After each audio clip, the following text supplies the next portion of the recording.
If there was a time when you was a singular word, you do not remember it. It is hard to imagine a different kind of being than the one you have now, conjoined in soul, fused in spirit. 2 heads held close, 4 trembling hands, 4 uncertain feet, 1 animal. You cannot breathe, for they are half your lungs. You cannot see a future without them, for they are half of the delicate rings of your irises. You would be no more in their absence, for all that you are you invented to more perfectly fit their shape. It is only now, when you are torn, when they are gone, that you must confront what is left of you. A sickly thing, unformed and half-finished, laying upon the earth. You stand alone for the first time, and the road ahead beckons you with a hello from the Hallowoods.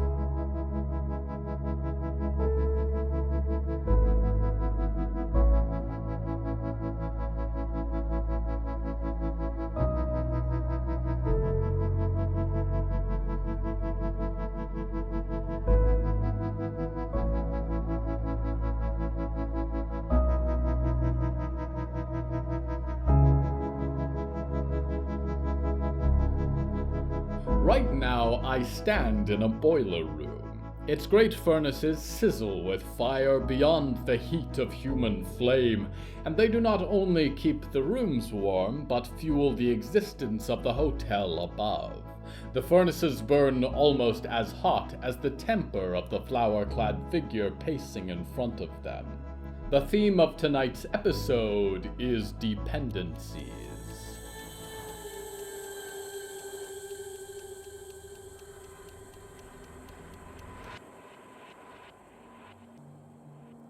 The flames danced with each of Polly's steps. The fire of souls burned bright within, ran through molded pipes into the ceiling like veins, wound through the rooms and haunted the baths. The fire spent itself each day, but that was the cost to be paid for luxury, and his trove would last a long while yet. When things began to get scarce, he assured himself, he would find some new way to get by. He had not adopted Barb's policy of stealing souls from customers. What a way to kill repeat business, he'd think. But he did not dwell on these things this morning. He dwelt on the mushroom proprietor and the dead stranger with too many souls, and a boy locked in silver. "I will set them all on fire," he said, "and relish their screams." "Will you now?" Yehezkel said, largely human. She sat in her business slacks on the steps of the boiler room, a sleeveless undershirt, hands on her knees. "Tear out their bones," he said. "Use their souls for kindling." "Flay their hides and turn them into fine leathers." Yehezkel yawned. "Yes, quite," Polly said, and pivoted to the small, hairy woman. "You don't seem very upset about Mort being kidnapped." "If he had been, then I would be," she said, and picked up his suit jacket. He tossed it on the stairs in a burst of frustration. She straightened out the rumples as he spoke. "What is that supposed to mean?" he said. "Are you saying his disappearance is unrelated to the trio of nosy strangers who showed up and tried to drag him along on their death quest?" "I am saying that he wanted to go, and you said no, and he left anyway," she said, and twirled the jacket around onto her shoulders, pulled the locks of her hair over the lapels. "Are you angry at them for inviting him? Or at him for going without your permission?" "I can't believe you're advocating for splitting up our family," Polly said. "That is what it is, more or less, after all. He is not safe with them, despite all the armor. Something could happen to him. We don't know what is out there. He might get hurt." "I am not trying to split our family," Yehezkel growled, and fur flickered across her face and arms, teeth a flash sharper. Do not put words in my mouth. I have had a family before, and I know that sometimes people must go out and do things for themselves. They will get hurt, but it will help them grow. We cannot protect Mort forever. He must learn to protect himself. Oh, good. Because that worked out so well for your last family, Polly said, and paused. He had a cold shiver that indicated he'd gone too far. There was a rip of fabric, and he looked up to find Yehezkel, a huge wolf, black as the shadow of the boiler room and encompassing half its space, golden rings and beads glittering in her fur. His jacket lay beneath her paws in 2 pieces. I'm sorry, he said. I misspoke. The wolf loomed close and large then, teeth shining in black gums, eyes dark, and he was reminded that her feast of choice was the blood of demons, and that her contract with him was long fulfilled. You think it is easy for me, she growled, to let him go? It is harder for me than you, I think, because I have lost before and lost so many. Do not invoke them lightly, Apogean. Their names are precious to me, and their spirits run with Tolshatol in his fields of light. If Mort was taken against his will, if he was with those who meant to do him harm, I would already be there to tear them apart and quench my thirst with their blood. But he wished to go, and he has done this. And I will try to find peace with his decision, because I know it is best for him. What will you do? I'm not sure yet, Polly huffed, and produced his umbrella with a shower of sparks, tapped it on the ground. But it isn't going to be pretty. As he spoke, he opened a door in space, pulled himself through a vortex of hurtling flame, stars cascading in dizzying spirals, and emerged far away from the hotel, on the marshy earth at the edge of the forest, the first copses of black pines jutting from pools of water too dark for the sun to illuminate. The air was brisk on his skin, a shock of cold from a world almost ready for snow. He stared at the pines and knew that they stared back. He twirled the umbrella in his hands. Fear me, he muttered to the trees. I may be a destroyer of worlds, but any cut of timber would do for a start. The trees said nothing in reply. It was into that dark expanse that Mort had gone, and although his old jacket and his book were lost, he could track Mort down within a number of hours. Tell him to look away while he incinerated those so-called friends, haul him back to the Grand Crossroads, have everything like it was just yesterday. But it would not be the same, Polly thought, because Mort would have run out into the world and gotten a taste for it. And to be told no, to have Polly's suede shoe on his metaphorical neck, to be pulled back and put to work tending the desk and the guest ledgers again. Had Typhon sat at his desk once and wondered the same sort of thing about Polly, one cane short from his umbrella stand? What had Tiff decided? What had come of it? He looked up to the trees.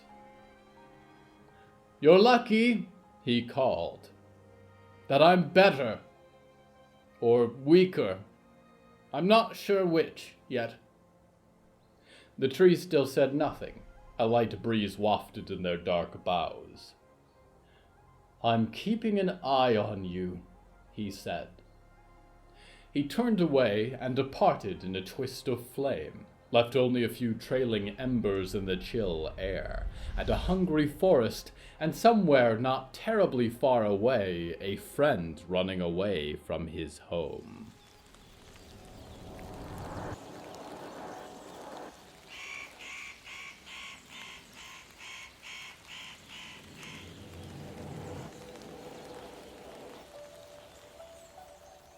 The forest needs the rain. It drinks deeply of that black water, lets it pool in lakes and marshes, bathes in its dark love and splendor. So too the farmers, for their increasingly strange crops, harbor desperate strains to sustain what humanity still wakes. The dry market needs their goods, passes coffee and salvaged tool and gasoline and solar panel to the needy few. The Scout Post and Webuquay First Nation and the Blackwood Coven need the market, for the foraging is doubtful and the hunting a danger in this vengeful wood. They gather these things in their meager hordes and rarely stop to wonder, is it a useless fight that they have undertaken, to persist in their crafts and farms and holidays as the hour grows late for their kind? They do not know it, but they need me, if that hope is to make any change at all, more than a flicker in a dying world. And I need this forest, to give me comfort, to give me strength, to give me reassurance for what I must do. We go now to one who is finding how their edges bleed into another.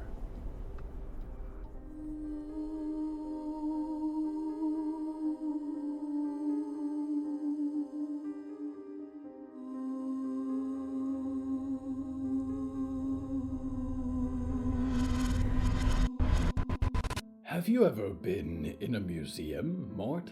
Diggory said. They stood at the elbow of the armored giant. He had to stoop to fit the dome of his diving apparatus through some of the doors of the Museum of Broken Promises. I remember a place that looked a lot like this, Mort said. It was on a beach, and there weren't any shelves or roofs, but the piles of stuff were kind of the same. The room they found themselves in was filled with toys, little wooden ships and dead-eyed puppets, a dragon with eyes that could pivot in its sockets, a wooden polar bear, a rocking horse. A merry-go-round of carved animals sat in the dim light at the back of the room, and near each item was an accompanying plaque carrying a promise long forgotten. "Things that watch me sleep? An Alphabet of Nightmares by Mary Strix, daughter of Margaret Strix. Promised her daughter there is no such thing as monsters," Percy said from the far side of the room. He could almost be a clockwork toy himself. "It's a picture book. I have to say I'm not totally sure on what the criteria is for a museum-worthy promise." "I might have broken one," Mort said, and his skull bubbled a little lower in his water-filled dome. "I didn't tell my family that I was going to go." "It's good to sneak out once in a while," Percy said, and thumbed through the book in his silver hands. "They can't tie you down forever. Well, they can, but they shouldn't. Best case scenario." "I wish I had been allowed to speak with your guardian more, although he was adamant I leave his grounds," Diggory said. "I am sorry if I am responsible for your separation." "I'm responsible," Mort said, and bumped his dome on a mobile featuring a dozen hanging wooden fish. "I chose to go. I had a dream, and I woke up, and I decided. I just hope they don't worry about me while I'm gone." "Well, with you on board, this whole trip might go a lot easier." Percy shrugged and set the book back on its stand. "Cindy can finally relax a little." Diggory nodded and stooped to examine the plaque for a curious item, a plastic visor in a glass case. "Prototype Dreaming Visor, 2025, by Oswald Biggs Botulus," Diggory said. "Promised he would always be there for his son. Did you know Mr. Botulus had a son, Percy?" Percy did not respond, and Diggory turned to find him holding a little plastic dragon in each hand. No. News to me, Percy said, and there was a flicker in his eyes, but then again, he was always hard to read lately. Look at these. They're from that game Walt liked. I wasn't allowed to have these growing up. Were they dangerous? Mort said. Diggory noticed there was a seagull roosting between his shoulder plate and his chassis. It stared at them with a yellow eye. If you asked my parents, yes, Percy said. You can't play games that summon demons.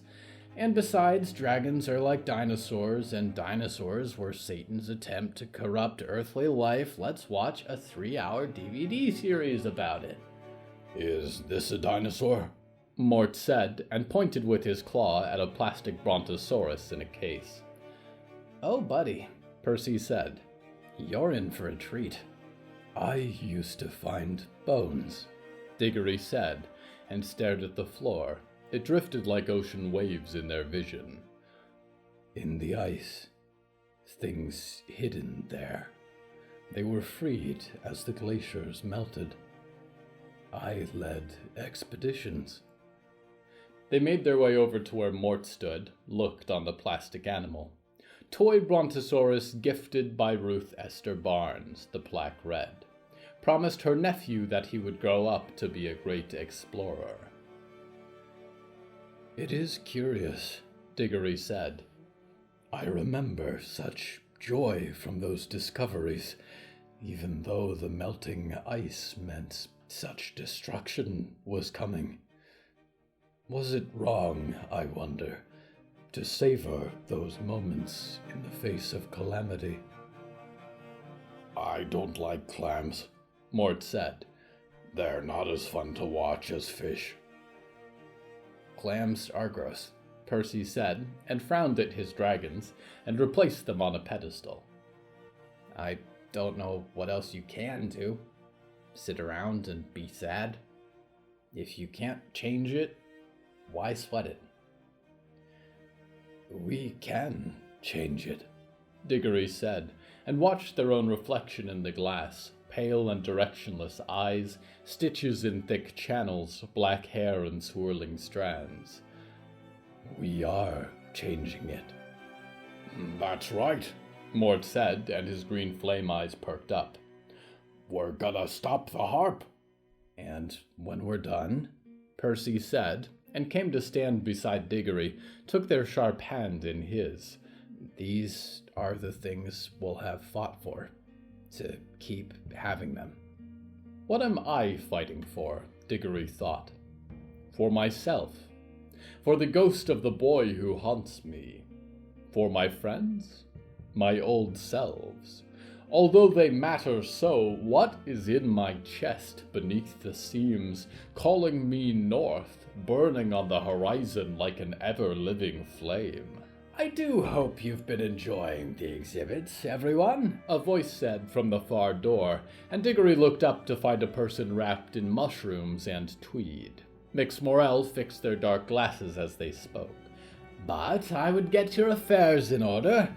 We have almost arrived at the scout post, and will shortly bid our goodbyes.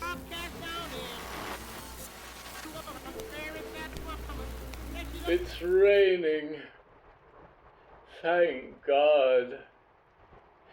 I don't know if you can hear it on the Dreamcaster, but it's raining, and I am so thirsty. It's tantalizing, really. I'm in a shed, or a garage or something. I don't know what all these tools are for. But the ceiling is big, and my boys are flying around in the rafters, and I can taste the water dripping down. I know it's bad for me, the water, in some way or another. It began with little things. A bump that wasn't there before, a little hair loss, dry skin that wouldn't go away. I thought I had eczema. I tried all the creams. The water helped take away the thirst. the irritation. And when it wasn't enough anymore, the concentrate, well, the little changes really add up over time. I'm a whole different person now. I'm not sure what I am. I killed a number of people this week. I should feel bad about that. But I don't. There's a numbness there. It's like there's a shell on my skin, on my feelings. My mother didn't raise a murderer, but here we are. But I'm not the only one. That old man with the house and the instruments, he loves the rain too. I could feel it, see it in his eyes. You know, he saw me too. He had no idea that I worked for the Botulus Corporation or was a world-famous marketing professional. He didn't care. And I think he's the one person who ever liked me for who I was. I wonder how he's doing. Marco said his house was destroyed by locals, and I had what I needed by then, but I wonder if he's still out there. If he would still think I was beautiful. If he's made a new house, maybe. Somewhere nice with high ceilings. You know what's strange is I made so very few friends outside the prime dream. He might be the only one I have. Maybe I should pay him a visit. After all, I have nowhere else to go.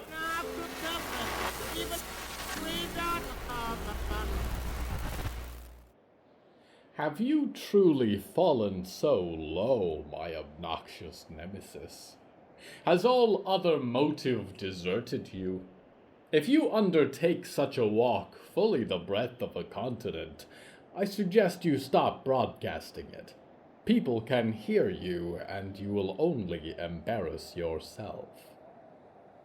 We return now to Diggory Graves. When Mix Morel bade them goodbye, it was not a dramatic affair. A handshake, a good luck and Godspeed, a final weary smile. Has Rothogroth been loud in your head? Diggory wondered. Does he still command you to silence me before I deprive him of his life-blood? It was not a goodbye at all, Diggory thought. It was a see you soon, although whether Diggory would return to the museum as a living resident or as broken pieces in a glass case, they did not know. They suspected Mix Morel would be equally pleased either way. Then the museum was rising into the forest on its great black pincer legs, and Diggory stood with two metal-clad dead in the entry road to the scout post a little before sunset. No interrogation held them at the gates, and by the time the heavy doors swung open, a crowd had gathered to receive them. Byrne and Violet sitting in a chair looking relieved, and Riot and Olivier and Clementine and Danielle in an excitable rush, and above them all Cindy with her arms crossed. Diggory matched eyes with her once through the crowd. I used to love you, they thought. I loved the way you broke each obstacle in your path into a list of manageable tasks, the way you made me feel like no problem was ever insurmountable, your strong opinions, your loyalty, the way you held me. I loved you so much I left you behind, that if I died you could carry on without me. They looked to Percy, whose silver shell was wrapped in a hug from Riot. Did I make a mistake back then, they wondered? Or am I making the mistake now, in bringing the ones I care for to confront my destiny? Before they had time to find an answer, they were swept into the scout post, and the doors closed on the woods behind them, and a warm dinner was served at a table in the scout post cafeteria. Kind words from cookery pots as bowls were distributed to every table. Diggory held the soup bowl in their hands and wished they could ever truly feel the warmth of it, something other than the Arctic chill in their bones. Percy, Olivier, and the Maidstone sisters crowded the benches. "So where did you find this guy?" Riot said, and gestured to Mort, who sat on the ground at the end of the table, as far away from the courtyard bonfire as possible. The light gleamed on his glass dome. "I might have seen you before. I like your stickers." "Thank you," said Mort. "They found me at the Grand Crossroads Hotel. I work there. When guests come in, I give them the key and say, 'Your room is number 3, or which room is on the key. Then when they leave, I say, 'How was your stay?' and take the key back. I like my job." "Oh, wow. Really pushing the envelope there," Danielle remarked. She sat cross-legged in her wheelchair across from Mort. "You were gone for days," Riot said, and looked up to Diggory, frowned. "We could have used your help. Cindy's been breathing down my neck, Violet and Byrne keep giving us extra things to pack, and my mom is freaking out that I'm going." "I have gained some information that I think will benefit our mission," Diggory said. "It was important that My friends are freaking out too, I bet," said Mort. "That I'm going on this trip, but I'm ready. I can be a help." "You seem like you could carry a lot," Olivier remarked, and sipped a spoonful of soup. Their cape swirled with gray clouds. "Maybe I could pack an extra book or two." They were elbowed slightly in the ribs by Riot. "Point is," Riot said, "Cindy's got us leaving on this expedition tomorrow. Like, early tomorrow. Like, at sunrise tomorrow, which is 6 hours before my day usually starts. And I just need to know if you three, are coming." "I'm going," said Mort.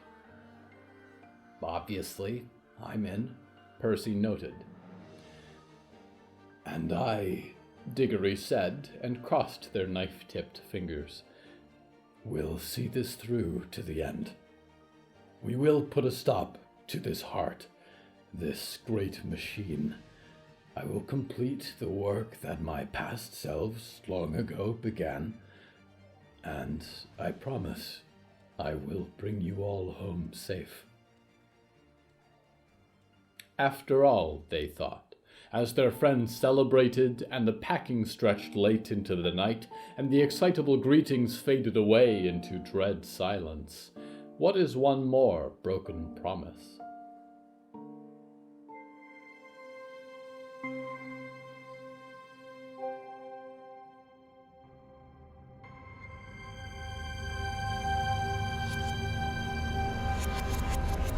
There have been moments of great rage and rebellion when I have thought, I will run. I will go somewhere in this universe that no one else dwells.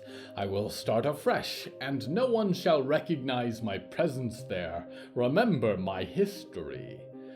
But it is not always so simple. There is no sun that Tolshatol does not desire. No world of burgeoning life that Sirensire has not documented and categorized for development. There are still a few secrets unturned by Zizix's, but she assures me she is working on them. Everywhere I go, there is someone's influence, footprints across the nebulaic dust of the universe. I can never truly be rid of them, although I would sometimes like to be. And someday I will have to confront them all again. Pass them by, at least, in a galaxy or a vacuous crater. Someday I must learn how to do that with civility. learn how not to shatter in their wake. I am a ways from that yet, and your sun still burns, and there's a story for me first to finish. We go now to one concerned with their familial relationships.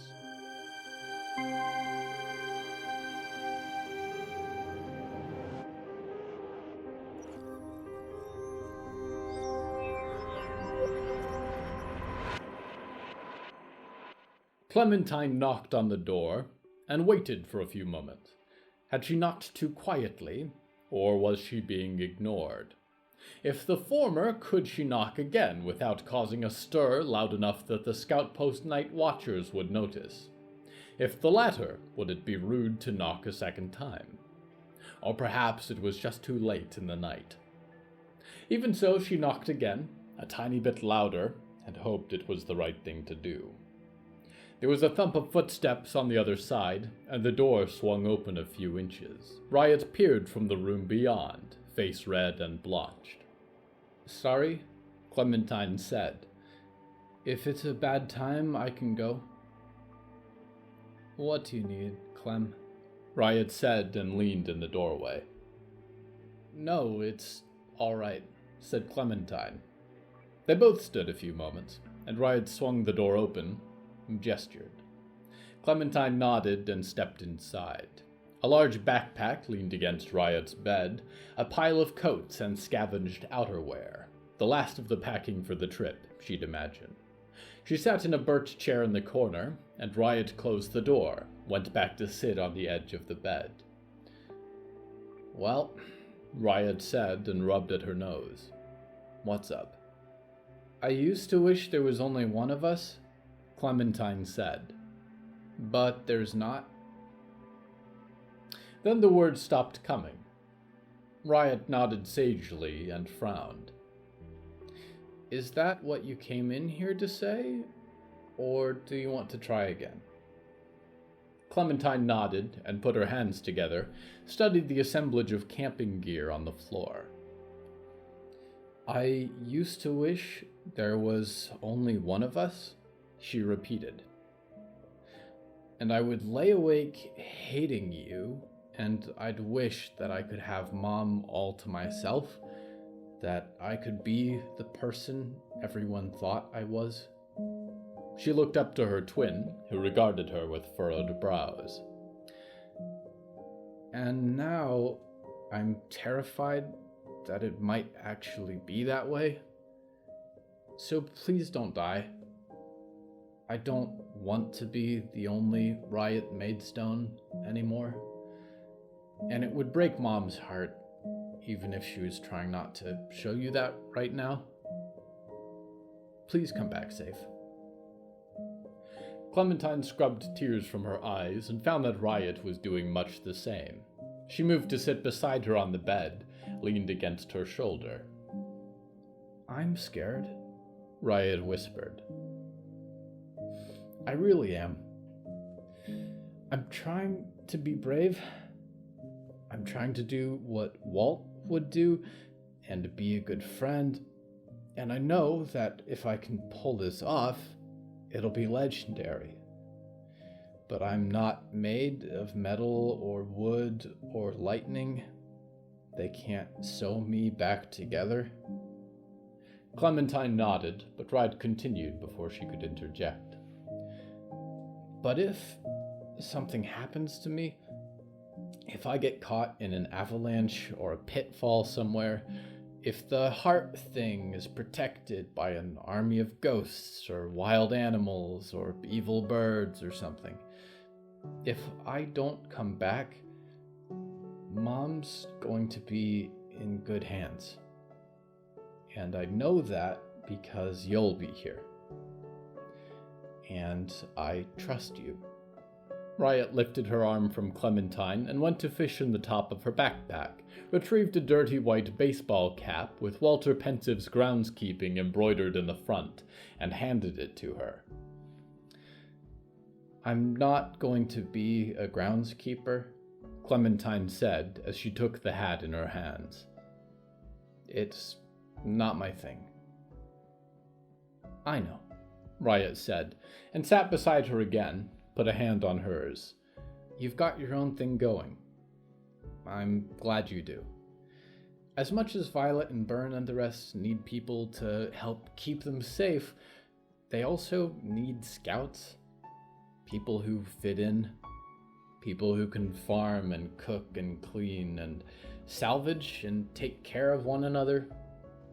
But just hang on to this for me until I get back. Keep it safe. I can do that, Clementine said, and put it on backwards. It worked better with her mullet that way. But do come back. I want to be handing this back to you in the spring. Okay? Deal, Riot said, and hugged her, and Clementine allowed herself to be held for a moment, a clinging like the darkness of Faust's laboratory. I'll let you get some sleep, then, Clementine said and stood up. Sleep's probably not going to happen, Riot sighed, and rubbed at her face and smiled. But thanks. I feel better, a little, about leaving. Well, Clementine said, if it helps, at least they won't miss your face around the scout post. Riot laughed, and might have started to say something rude in response, but by then Clementine had closed the door, and half jogged for her room upstairs of Violet and Bern, hid in her blankets. She did not sleep through the few remaining hours either, merely rolled in bed until the pale morning light shone frost-like at her windows, and the ringing bell of the lookout tower told her that the front doors were opening, and the expedition was about to leave.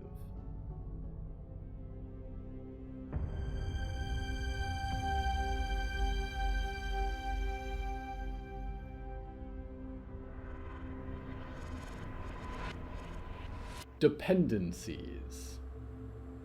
I have changed, dreamer. Not far, and not with grace. But I am different than I was a few million years ago. You would not have known me, for I would not have humbled myself to speak to a kind like yours, and I was preoccupied, not a star burning of its own accord, but a planet caught in another's gravity. My orbit was not stable. It spiraled and fell, and sometimes we passed so close to each other that I thought we might become irrevocably intertwined, collapse in on each other until only the weight of our desperation remained, pulling in all light. I thought at that time we were two halves of a whole, but I have come to understand that he was whole already, and his trajectory never altered.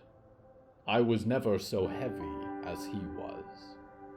Speaking for myself, telling stories to a dark and slumbering cosmos, I am your loyal host, Nicking Nick, waiting reliably for your return to the Hallowoods.